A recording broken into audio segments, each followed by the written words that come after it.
আসসালামু আলাইকুম, সবাই কেমন আছেন? আশা করি সবাই ভালো আছেন। কাজিনদেরকে নিয়ে বিকালবেলা একটু বেরিয়েছিলাম হাঁটার জন্য।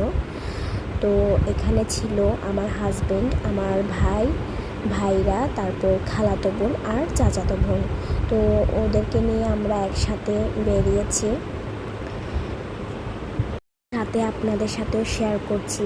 আপনাদেরকে তো বলেছিলামই আমাদের গ্রামটা যে কত সুন্দর, সেটা ভিডিওতে আস্তে আস্তে আপনাদের সাথে শেয়ার করব। তো এখন বিকালবেলা বেরিয়েছিলাম, তো আপনাদের সাথে চিন্তা করলাম আপনাদের সাথেও শেয়ার করি। আমাদের এখানে যেটা ছিল ওটাকে বলা হয় তাইয়া। তো এটা ওখানে যাচ্ছিলাম। আর আমাদের গ্রামটা হলো বাংলাদেশের শেষ সীমানা, ইন্ডিয়ার বর্ডারের সাথেই। তো এখন আমরা ওই দিকেই যাচ্ছি। এই যে দেখেন, অনেক দূরে পাহাড় দেখা যাচ্ছে, ওই দিকে হলো ইন্ডিয়ার বর্ডার ছিল। আর এখন এই জায়গা যেখানে যাচ্ছি ওটাকে বলা হয় তাইয়া, আমাদের গ্রামের ভাষায় বলা হয় এটাকে তাইয়া। অনেক দূর দূরান্ত থেকে অনেক মানুষ আসে এখানে দেখার জন্য। ঢাকা থেকে অনেক জায়গা থেকে আসে দেখার জন্য,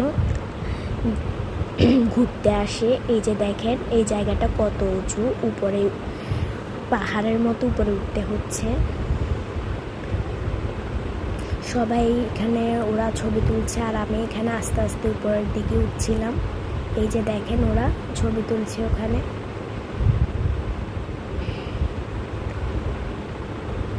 এখানে আবার একটা কাঠগোলাপের গাছও ছিল। এই যে এগুলা অনেক আগে নির্মাণ ছিল। এগুলোর ভিতরে অনেক বড় বড় গুহা আছে। ওই যে দেখা যাচ্ছে ছোট ছোট